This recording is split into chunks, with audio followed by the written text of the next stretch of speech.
Assalamualaikum warahmatullahi wabarakatuh. Saya Muhammad Fajri akan mempresentasikan hasil diskusi kami yang dimana saya akan mewakili kelompok saya untuk mempresentasikan hasil diskusi kami yang berjudul perusahaan Burger King. Pertama, saya akan bacakan dari perusahaan Burger King. Yang pertama, restoran cepat saji merupakan perusahaan bisnis yang bergerak di bidang jasa dan memberikan pelayanan menyediakan makanan dan minuman kepada pelanggan pada zaman modern. Saat ini semakin pesatnya kemajuan teknologi, kehadiran makanan cepat saji dalam memenuhi kebutuhan manusia memanjakan manusia dalam memenuhi kebutuhan makanan sehari-hari. Awal perkembangan makanan cepat saji tersebut dimulai pada abad 19 pada saat Amerika Serikat memasuki era industri dan kemudian pada abad ke-20 bisnis gerak fast food semakin menyebar hingga kawasan benua Eropa, Afrika, Australia, dan Asia termasuk Indonesia sendiri yang mulai populernya yaitu pada awal 1980 membuka dengan konsep waralaba. Terus ada sejarahnya yaitu Burger King adalah rangkaian rumah makan siap saji internasional yang menjual Burger King, yang menjual burger, kentang goreng, dan minuman ringan. Restoran pertama Burger King dinamai Insta Burger King dan dibuka pada tahun 1954 di Miami, Florida, Amerika Serikat oleh James McLemore dan David Edgerton. Keduanya adalah alumni dari Cornell University School of Hotel Administration. Burger King pertama kali hadir di Indonesia pada tahun 1980 dan sempat tutup pada tahun 1998 setelah terkena dampak krisis moneter. Bulan April 2007, Burger King kembali hadir di Indonesia dan mulai dioperasikan oleh mitra Adi Perkasa yang juga mengoperasikan waralaba, Starbucks, dan Domino Pizza dengan outlet pertamanya di Senayan City, Jakarta. Saat ini Burger King memiliki cabang-cabang di berbagai kota di Indonesia. Salah satunya yang berada di kota Semarang, tepatnya yang berada di Paragon Mall Semarang sejak tahun 2016.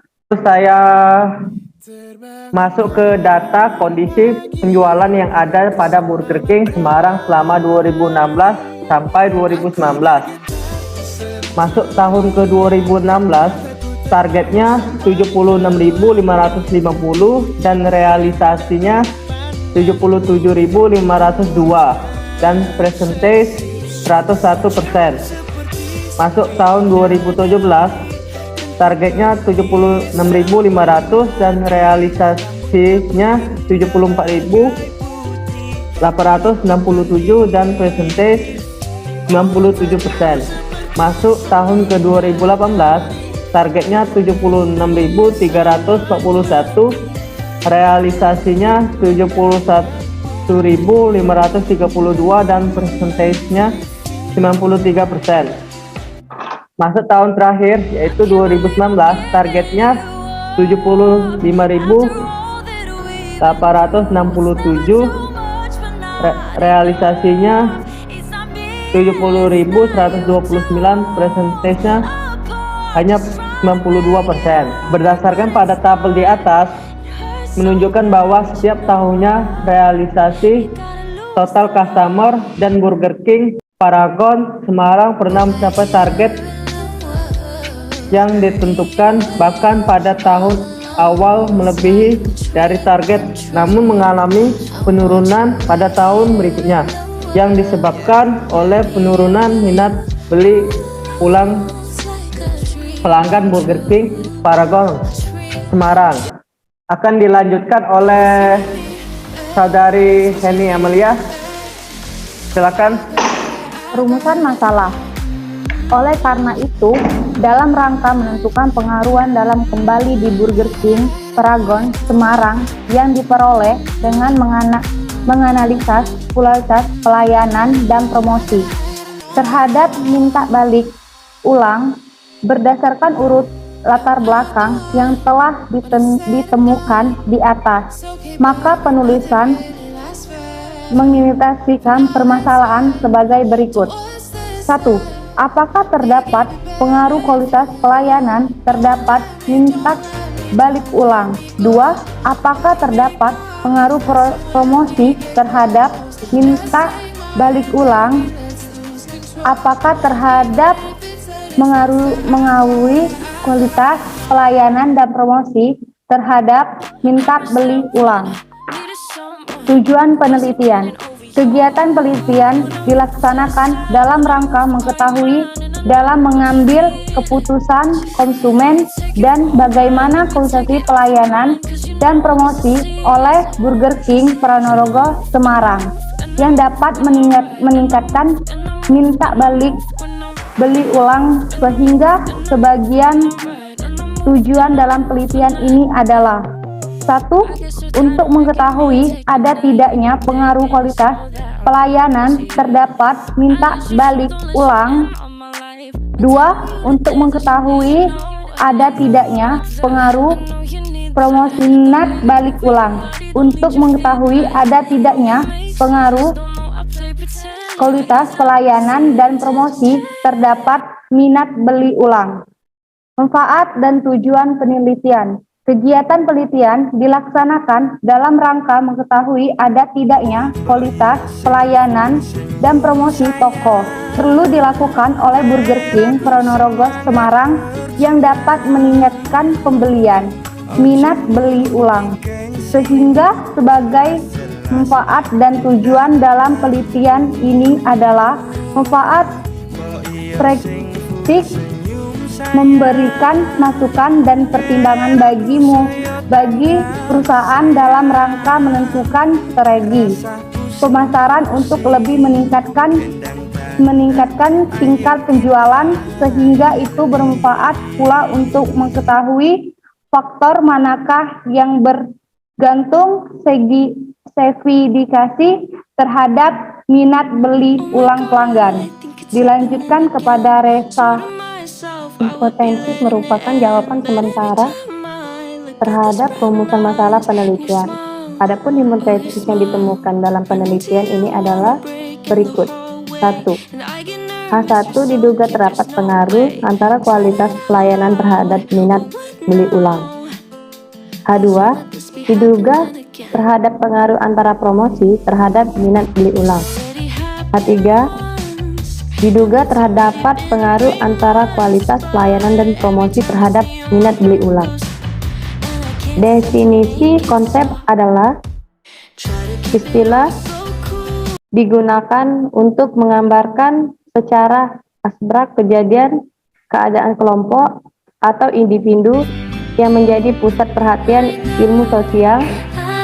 Si Singaribun dan Sofyan Effendi 1995 sampai 120. Dalam penelitian ini, definisi konsep merupakan tahap untuk menentukan batasan pengertian dari pembahasan variabel penelitian pada Burger King Paragon Semarang. Definisi operasional. Kualitas pelayanan menurut Ben Hami, Parasuruman, dan Berry dalam Hardiansa 2011 sampai 46. Untuk mengetahui kualitas pelayanan yang dirasakan secara nyata oleh 23 konsumen, ada indikator kualitas pelayanan terletak pada 5 dimensi kualitas pelayanan, yaitu berwujud, kehandalan, ketanggapan, dan jaminan empati. Promosi. Menurut Budianto 2015, promosi adalah suatu komunikasi informasi penjualan dan pembelian yang bertujuan untuk mengubah sikap tingkah laku pembeli yang tadinya tidak mengenal menjadi mengenal, sehingga menjadi pembeli dan tetap meningkat produk tersebut. Minat beli ulang. Minat beli ulang dapat diidentifikasi melalui indikator sebagai berikut. 1. Minat rasional, yaitu kecenderungan seorang untuk selalu membeli ulang produk yang telah dikonsumsinya. 2. Minat referensial, yaitu kecenderungan seseorang untuk mereferensikan produk yang sudah dibelinya agar dibeli oleh orang lain dengan referensi pengalaman konsumsinya. Akan dilanjutkan oleh Rio Setiawan. Baiklah, saya akan melanjutkan presentasi dari resah. Selanjutnya adalah metode penelitian.